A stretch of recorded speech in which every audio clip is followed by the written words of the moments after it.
Hello po, I'm Patricia from Kimpaw PH.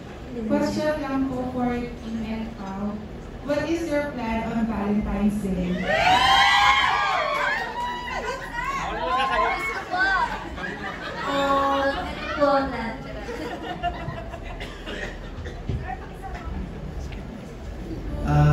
Well, on Valentine's Day, I'll be serenading the people of Kimpaw. Nakita naman puno-puno yung promo namin, and we're also doing a lot of stuff in between. So sa 13, 15, and onwards, makakasama ko naman si Kim halos sa araw-araw. Parang yun na rin siguro yung sa mall. Kasama kayo.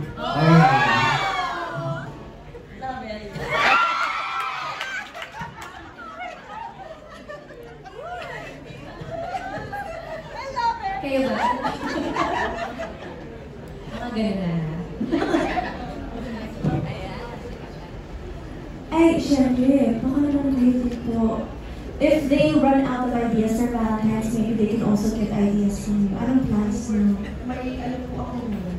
May trabaho. May work siya eh. Pero kung gusto niyo, i-book niyo lang kami ng resort dito para kaya ako kasi kami napaplano eh. But I'm sure pwede naman late or early Valentine's. Sa bagay special plans naman. Kayo naman, may Valentine's plans na din kayo. Kare. Ito si Karina, parang meron to eh. Pulang-pulang eh. Kailan ba yung Valentine's? May pasok po I think I will be celebrating it simple lang, like eat out and the usual, gano'n. Wow, sana all the usual. Parang kung wala usual. No, but of course. Diba? Proud ka pa sa social media. Ako naman, nasanay na kami ng partner ko kasi na may trabaho sa Valentine's. Sinisigurado ko lang na mababati ko siya at mabibigyan ko ng bulaklak. Maparamdam ko lang yung pagmamahal. So, parang,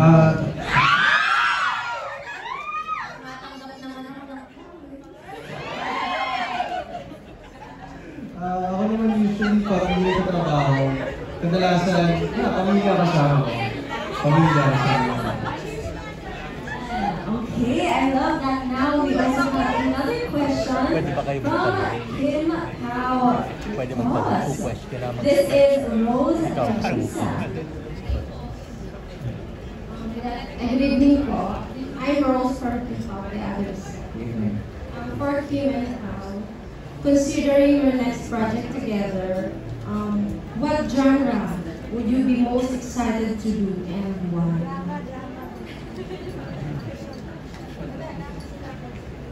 Next na agad. Grabe na Siguro na natin yung moment na may love will make you disappear. Like, pag napanood niyo talaga ito, parang surprise back siya. Parang siyang labubo. Pag binuksan mo, ay, ano pala yung nangyayari? Hindi na siya basta-basta rom-com, pero napakaraming genre dito. Pili na lang kayo kung saan kami magaling.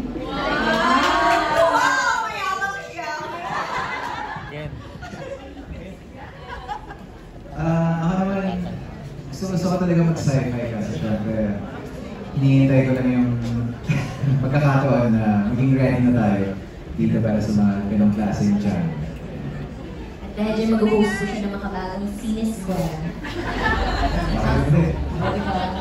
Sabi ko yung ready to prepare for sci-fi. Sabi ko yung Ako ba ang kasama mo yun? Siguro, pwede kang AI. Parang sa Her, ano yung boses ni Scarlett Johansson. Ganun na. Talaga? Nai-love siya sa isa.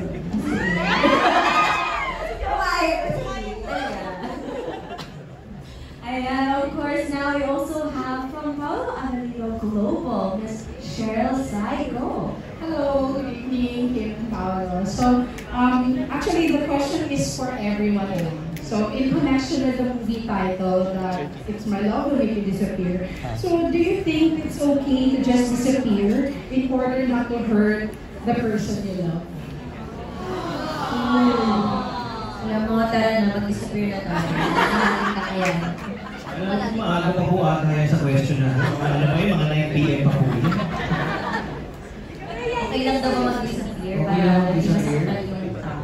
Ako personally, feeling ko, kung ako yung mawawala, ganun. Kung ako mawawala, para hindi masaktan. Ikaw na lang yung ako siguro hindi siya okay sa akin na mag-disappear. Parang mas gusto ko magkaroon ng closure doon. But, you know, my wife and I, we stick together 24/7, so that won't not disappear. Grabe, kasi yan. Ang sarap ko naman po ay second motion. Ay second motion. Sa akin, hindi siya okay kasi parang yun na lang yung pwede mong ibigay dun sa taong minahal mo. Kahit pa paano yung certain closure na okay, kung gano'n man kayo katagal nagsama, siguro parang farewell gift mo na nabigyan ng tamang closure yung relasyon ninyo. Kaysa bigla ka mag-disappear na parang yung parang inatsupwera mo yung pinagsamahan mo. I agree din naman. I think mas magandang i-end ang isang bagay or relationship in a very good note na everything is mature, na pag-usapan, and parehas yung naiintindihan kung bakit ganun yung nangyari. Pero if ikaw naman yung makaka-receive ng biglang nag-disappear yung isang tao sa buhay mo, para sa akin naman kasi, minsan, no closure is closure. So pag nawala siya, and pinay mo hanapin ay wala talaga, I think you have to find that peace in yourself na wala na, okay na, tama na. Yes. Kasi kami, parang okay na lang.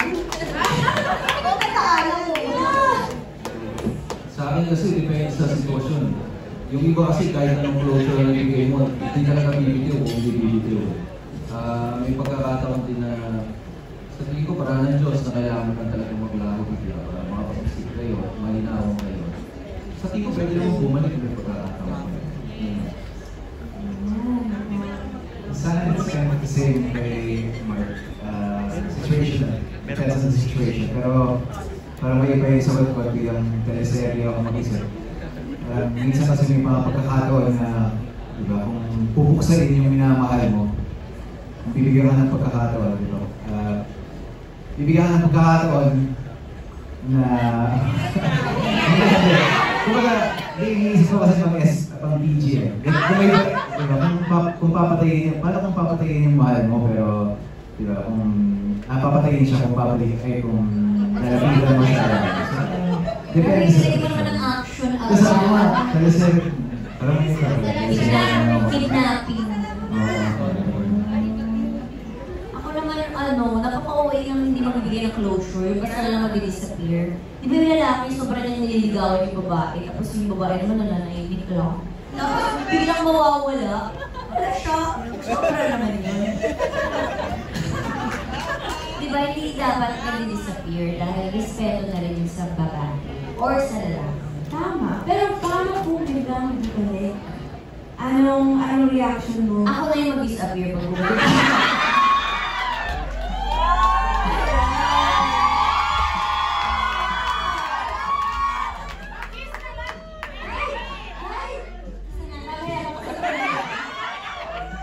But now I have a question from the media. Yes. Hi, good afternoon. Congratulations po sa film na, sa tamang film niyo. But impressed ko na siya po for the cast ng My Love Will Make You Disappear. Can you describe kung paano magpakilig ang team of camp?